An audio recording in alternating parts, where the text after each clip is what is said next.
있거든요. 네, 안녕하세요. 저는 경영학 강의하는 이근필이라고 합니다. 반갑습니다. 군수직에 관심이 있으신 거 맞습니까? 한번 들어보세요. 경영학이 어떤 건지. 일단 25년 지난주입니까? 지지난주입니까? 시험 나왔던 거부터 한번 쭉 총평을 하고 커리큘럼 간단하게 소개하고 그 안에서 경영학에 관련된 이야기를 좀 해보도록 하겠습니다. 일단 9급 보면 우리가 이제 경영학을 베이스로 하는 시험들이 꽤 많죠. 꽤 많은데 그 중에서 우리 군수직 시험은 난이도가 쉬운 측면에 속해요. 각종의 뭐 노무사, 지도사, 블라블라블라 경영학을 베이스로 한 시험들이 있는데 그 중에서 제가 판단했을 때는 제일 할 만한 시험이 일단 9급 경영학인데요. 2025년 시험은 기존 출제 영역 중심으로 출제가 됐어요. 왜 그랬냐면 24년도에 경영학 시험이 흔히 우리가 뭐 고시 공부하거나 막 그럴 때 브리타라는 얘기를 해요. 정말 뜬금없는 데서 나오는 문제들이 있거든요. 그런 게 24년도에 좀 많았어요. 근데 또 한 뎁스 더 들어가서 얘기하면 24년도에 왜 공무원 시험에 그런 게 많았느냐? 그거는 노무사 시험 때문에 그래요. 노무사 시험을 하도 사람들이 많이 보니까 그럼 노무사 시험에 경영학하고 경제학하고 둘 중에 하나 선택인데 수학하기 싫어서 다 경영학으로 도망 오거든요. 근데 이제 경영학이 난이도가 일정하니까 너무 사람들이 경영학에 쏠리는 것도 있고 1차 시험을 너무 많이 봐요. 그리고 노무사 1차는 60점, 평균 60점 되면은 합격인 거거든요. 어차피 2차 시험에서 다시 보니까. 그러니까 이제 1차 시험에 합격한 사람이 어마무지하게 많아지는 거죠. 근데 2차 시험은 현출 시험이란 말이에요. 한 10장쯤 답안지를 써야 하는데. 그러니까 그거를 채점하는 게 1차 시험 합격자가 많으니까 굉장히 큰일인 거잖아요. 그러면서 노무사 시험이 엄청 어려워졌어요. 경영학이 25문제에서 40문제로 바뀌고 40문제로 바뀌니까 시험 문제 낼 데가 없잖아요. 그 범위가 쫙 넓어지고 그렇게 되는 거가 경영학 선생님들이 이제 출제할 때게 다 남의 시험을 다 보면서 출제한단 말이에요.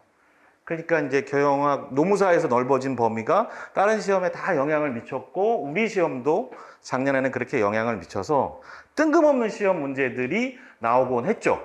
그 이제 작년 거 보면은 뭐 창의성, 잠재적 창의성 이거는 조직 행동론을 전공하지 않으면 직무 설계도 쉽게 나오는 게 아니라 접근법을 물어본다든지 맨날 포피 갖고 얘기한 마케팅의 포피라는 게 있습니다.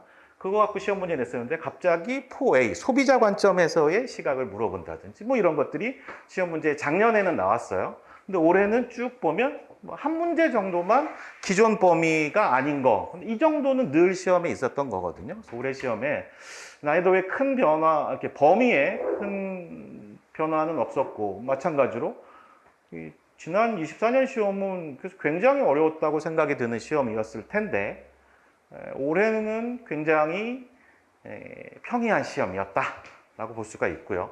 범위도 평이했는데 난이도도 평이했어요. 오히려 평이하거나 쉬운 거였었고 아마 이렇게 경영학 공부하시는 분들이 제일 하기 싫어하는 계산 문제가 한 문제도 안 나왔어요.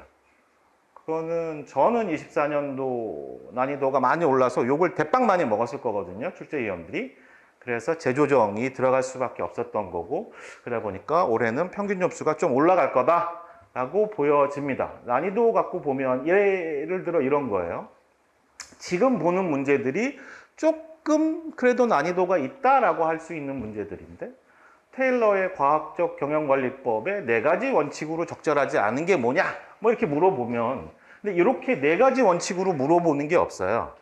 테일러는 어떻게 경영학, 이게 현대 경영학의 시조 같은 분이 이제 테일러라는 분인데 이분이 공장에 하버드 대학교에 합격했는데 하버드 대학교를 안 가고 공장에 노동자로 취직을 하셨답니다.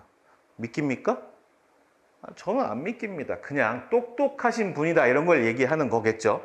공장에 점원으로 들어가셔가지고 막 열심히 일을 하니까 공장의 사장님이 이 점원을 매니저를 시켰어요. 근데 매니저가 되니까 이 양반이 뭘 했냐면 조금 더 효율을 내기 위해서 우리 지금 하는 동작들, 활동들 중에서 불필요한 건 뭐지? 그래갖고 막 동작들을 연구해요. 그걸 영어로 하면은 모션 스터디라고 이야기합니다. 그래서 가장 효율적인 동작들을 찾아냈어. 그 동작이 시간이 얼마나 걸리는지를 연구를 했어. 그게 뭐냐? 타임 스터디. 그러면 표준적인 동작과 표준적인 시간을 찾아냈잖아요. 그 다음에 할 수 있는 게 뭘까요? 그러면 8시간이라면 얘가 몇 개 만들 수 있지를 고민을 합니다. 그래서 표준 작업량을 찾아냅니다. 그럼 표준 작업량을 찾아냈어. 그러면 이제 경영자니까 표준 작업량보다 더 열심히 일하게 하고 싶잖아요. 그럼 뭐 합니까? 얘나 지금이나 더 열심히 일하게 하려면 뭘 준다? 돈을 준다. 돈을 준데 다 똑같이 주는 게 아니라 잘한 놈만 준다. 그러니까 뭐 차별 성과급 뭐 이런 것들이 테일러의 기본적인 경영 방식인데 그런 문제가 주로 나왔는데 네 가지 이렇게 딱 조금 다른 측면으로 문제를 내게 되는 거죠. 뭐 그런 문제들이 좀 있었고요. 목표 관리 기법도 마찬가지인 건데 그걸 네 가지 요소라고 특정해서 물어보거나 그래서 좀 생소한데 라고 생각할 수는 있지만 내용을 보다 보면 뭐 찾아낼 수 있는 문제들 요 정도가 우리가 판단할 수 있는 난이도 있는 문제였고 나머지는 정말 딱 보면 착 알 수 있는 문제들이 나왔어요. 그러니까 난이도는 굉장히 쉬웠다고 보고요. 요거는 투쿠만의 집단 발전 단계인 건데 대개의 경우 지난 10년 안에 국무원 시험에서는 나오지 않았던 테마였었어요.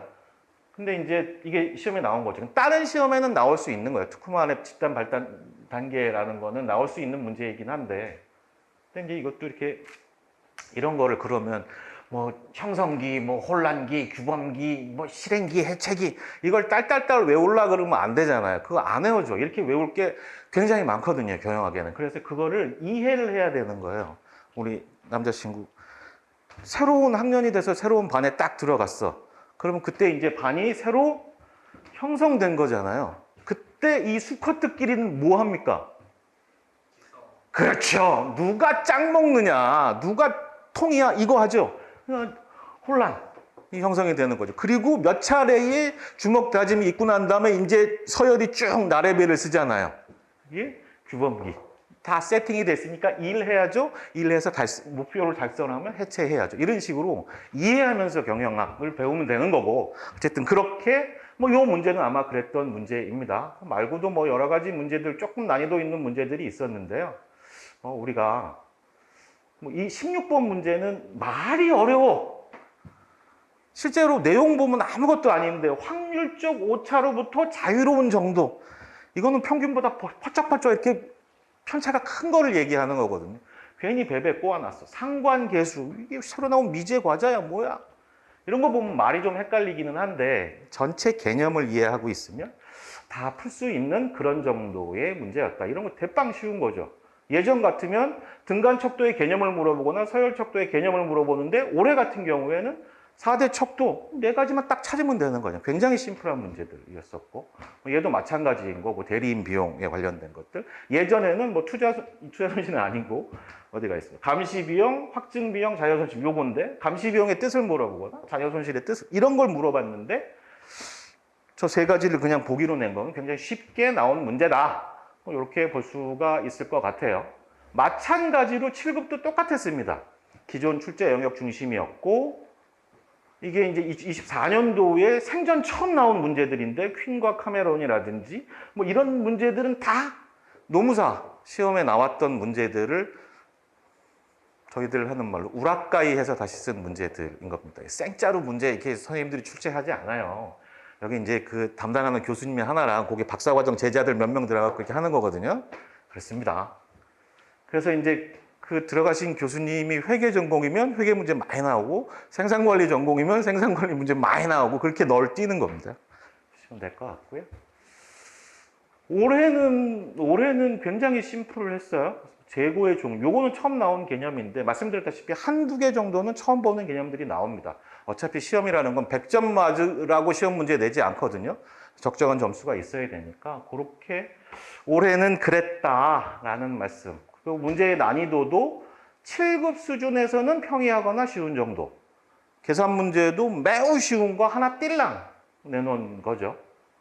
보면 이게 이제 조금 어려운 문제라고 볼 수 있는 거라고 보면 뭐 동일노동, 동일능을 기본으로 하는 직능급 제도의 기초가 된다. 그럼 이게 보면 7급과 9급의 차이는 뭐냐면 어떤 선생님들은 7급이 더 쉬워요. 무슨 뭐 더 쉬울 때도 있어요.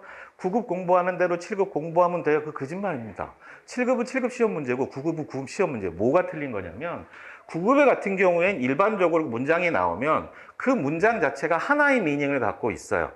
그 문장에 맞는 거냐 틀린 거냐를 찾으면 되는데 7급 시험 문제에서는 앞절과 뒷절이 다르게 설명될 수 있어요. 예를 들면 이런 문제인 건데 동일노동, 동일임금을 기본 원리로 하는 이거는 기본 원칙인 거잖아요. 근데 직무급이거든. 직무급의 개념인데 직능급이라고 설명하고 있어요. 이렇게 한번 꽈놔요. 그래서 눈에서 보면 눈이 술술술술 넘어가는데 거기 브레이크가 끽 걸려야 되는데 안 걸리는 데들이 생기는 거거든요. 뭐 직무별 난이도와 수익성을 분석하여 평가하는 방법이다. 직무평가가. 아니 이게 경영학에서 늘 나올 수 있는 말이긴 한데 직무평가하면서 수익성을 평가하진 않거든요. 그런 것들을 찾아내는 문제들 좀 해야 되겠다. 혼합합병 같은 경우도 이게 이제 뭘 알아야 되냐면 혼합합병, 이게 컨글로메리트라는 거는 우리 친구들이 시험 준비하면서 다 보는 거야. 그런데 실제적으로 그 혼합합, 이 업종 간의 M&A를 얘기하는 거거든요. 그럼 다른 회사니까, 업종이 다른 회사니까 탄산, 스낵회사 합병, 탄산음료회사, 합성감미료 회사의 합병, 다 이종, 다른 산업이라고 보여지잖아요. 한 뎁스 더 들어가면 뭘 알아야 되냐면 탄산음료, 환타, 콜라, 사이다 하려고 하면 거기 향이 나잖아요.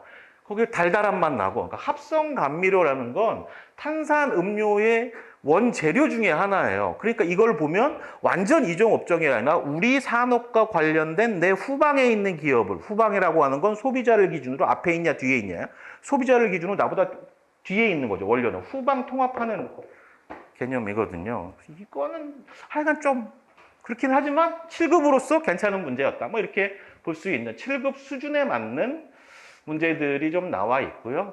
뭐 이것도 마찬가지 문제인 건데 이거 좀 이 문제는 맞히기가 쉽지 않았을 것 같아요. 이걸 알려고 하면 뭐 CSR의 전통적 이 사회 전략적 사회 공헌이라는 걸 어떻게 바라보느냐에 대한 관점을 알고 있어야 하거든요. 우리가 내용을 많이 설명할 수는 없지만 우리가 흔히 요즘에 ESG 경영이라는 걸 들어봤나요? 그 이해관계자 자본주의라고 하는데 그런 시각으로 보느냐? 야, 회사가 돈 벌어갖고 세금 냈으면 이 사회에 할 거 다 한 거지 더 이상 뭘 해야 돼? 라고 바라보는 두 가지의 관점이 있단 말이에요. 그 관점을 알고 있어야 이 문제를 풀 수 있는 건데 7급 수준에선 낼 만한 문제였다라고 보여지는 뭐 요 정도가 난이도 있는 문제였고요. 계산 문제는 이동평균법, 이게 예를 들면 이게 수요 예측하는 건데 생산관리에서 수요 예측을 해서 계산하는 좀 그래도 조금 헷갈리는 몇 가지 방법이 있는데 여기서 물어본 게 단순 이동평균이에요. 이동평균, 무빙 에버리지니까 3개월, 3달 평균, 3달 평균, 3달 평균 이렇게 가는 거거든요. 이거는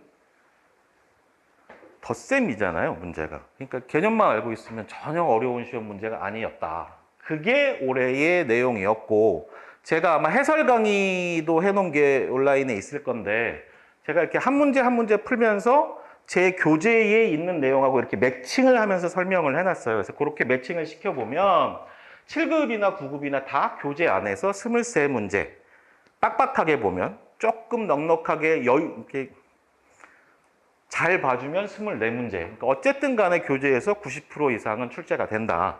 그러니까 교재 안에서 교재 쫓아가면서 공부하면 크게 문제는 없을 거다라는 생각이 들고요. 그런 걸 기반으로 해서 2026년도의 공부는 어떻게 해야 되느냐? 제가 볼 적에는 25년비에서는 조금 어려워질 거예요. 올해 시험이 2024년 어렵다 그래서 대빵 쉽게 나왔고 25년에는 조금 더 어려워질 거예요. 근데 차라리 그게 변별력이 있습니다. 이게 시험이 너무 쉬우면 50시간 공부한 애랑 200시간 공부한 애랑 점 차이가 몇 점 안 납니다. 근데 저희가 뭐 예를 들면 저는 100시간 공부하는 게 기준이라고 하면 100시간 정도 중간 정도 공부했을 때 점수 편차가 나게 시험 문제가 출제되는 게 정상인 거고 그렇게 난이도가 정상적이라면 우리 커리큘럼 갖고 공부하면 정말 못 맞아도 한 85점. 그래도 공부가 좀 탄탄하게 됐다 하면 90점 넘을 수 있게 그렇게 커리큘럼은 될 수 있을 것 같고요. 그렇지만 난이도는 올라가지만 2024년도 같은 그런 어마무시한, 그게 뭐 문제가 어렵다기보다는 범위가 넓어져서 생긴 문제들이었으니까 없을 것 같고요. 계산 문제가 좀 나올 겁니다. 이번에는 이렇게 돼 있고, 출제 범위는 어쨌든 24년도 범위까지는 커버가 돼. 이 시험, 이 선발 시험이라든지 이 공식 시험이라는 게 한 번 범위가 넓어지면 몇 년에 한 번 주기로 그쪽에 문제가 나오게 돼 있습니다. 그러니까 일단 한 번 넓어지면 줄어들진 않아, 잘. 그러니까 이렇게 돌면서 나온다는 걸 생각하니까 커버리지는 거기까지 커버리지를 놓고 공부를 할 수밖에 없겠다. 그 정도이고요. 그래서 시험 준비는 어떻게 하느냐? 9급은 그래도 기본 개념 중심으로, 7급은 심화 개념까지. 아까 말했던 앞줄, 뒷줄에 다른 내용을 찾아내려면 암기를 조금 더 해야 되는 게 7급은 맞습니다. 똑같이 하면 안 돼. 그런데 그나마 이렇게 조금 희망적인 건 우리 시험은 다른 시험과 다르게 우리 시험은 7급과 9급 간의 갭이 있기는 있으나 그렇게 크지는 않습니다. 그 정도 얘기 드릴 수 있을 것 같고요. 그래서 커리큘럼은 8월서부터 기본 이론 합니다. 주 4강씩 해서 15주. 그리고 나면 핵심 이론하고 단원본 문풀 할 거고요.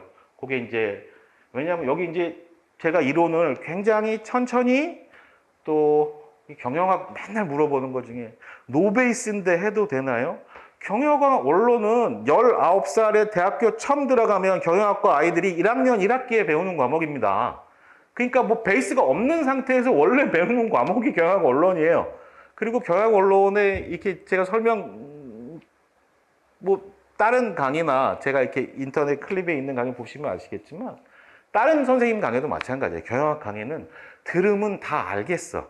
그 얘기는 진입 장벽이 없다는 얘기예요. 이론 자체가 대빵 어려워서 이해가 안 되고 막 이게 뭐 미분을 알아야 알 수 있고 적분을 알아야 알 수 있고 이런 게 아니에요. 사람 말이기 때문에 들으면 다 아는 거예요.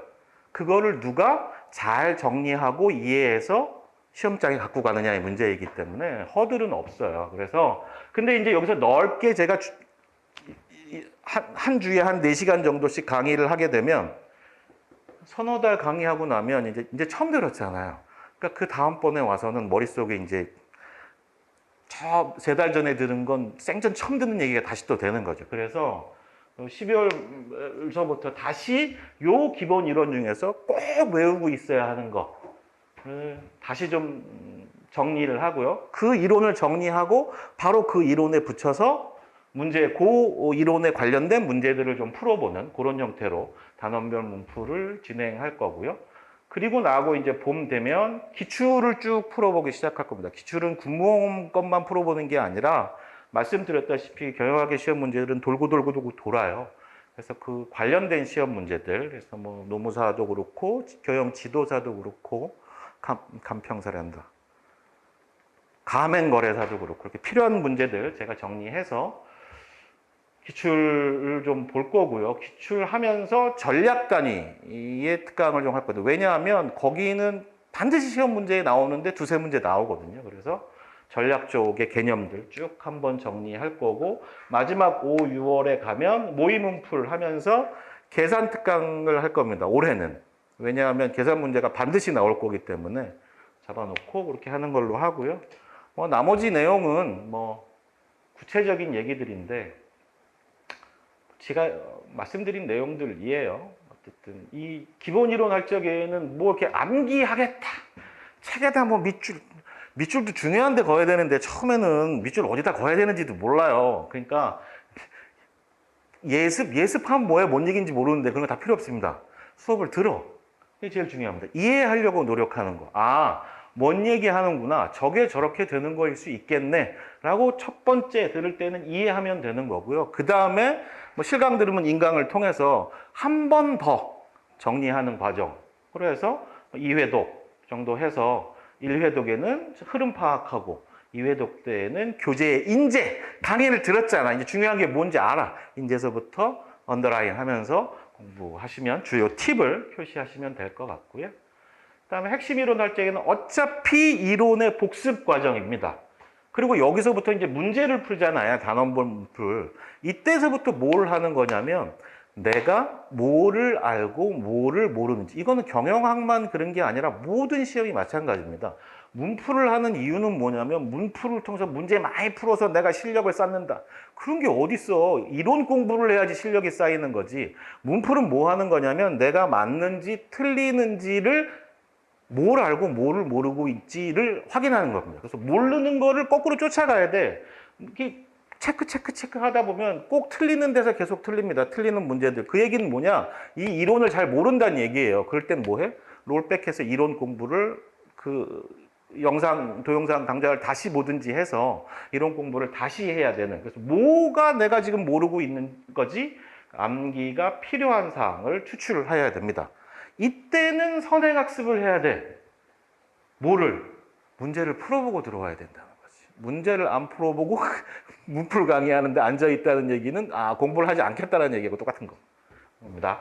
이때서부터 이제 틀린 문제들 체크 표시해 놓으면 될 것 같고요. 그다음에 기출문풀하고 전략특강. 여기도 마찬가지로 선행학습을 해야 되는데 선행학습이라는 건 문제 풀어보고 들어와라. 문제를 풀어보고 들어와야 내가 왜 틀렸는지 설명 들으면 알 거 아니에요. 그렇게 보시면 될 것 같고 이때서부터 틀린 부분들 겹쳐지는 거. 아까 단원별 문풀하고 기출문풀하면 겹쳐지게 틀리는 데가 나오니까 이때서부터 흔히 얘기하는 단권화 작업, 오답 노트 이런 거 작업 들어가시면 될 것 같고요. 마지막에 이제 모의 문풀 하고 계산 특강. 그때 여기도 마찬가지로 문제 푸는 거니까 선행학습해서 문제 풀고 들어오고 틀린 부분을 추출해서 암기 노트, 오답 노트 그거를 정리한 단권화 작업 이런 거 하시면 될 것 같아요. 그런 과정으로 아마 1년 정도 진행될 것 같고요.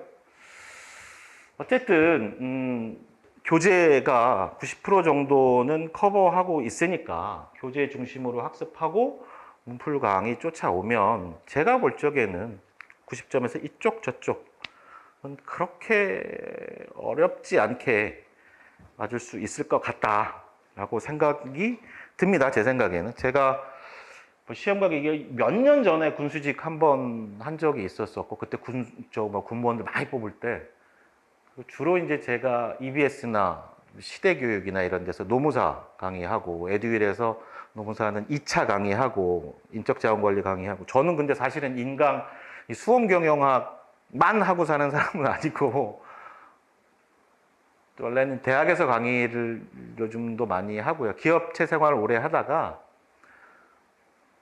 경영학 박사니까 아이들 가르치고 싶어서 아이들 가르치는 일을 주로 하면서 근데 우연하게 수험 경영학을 알게 돼서 EBS에서 노무사 경영학 특강하고 그다음에 그 노무사 경영학만 주로 강의했었어요. 책도 제가 쓴 거니까.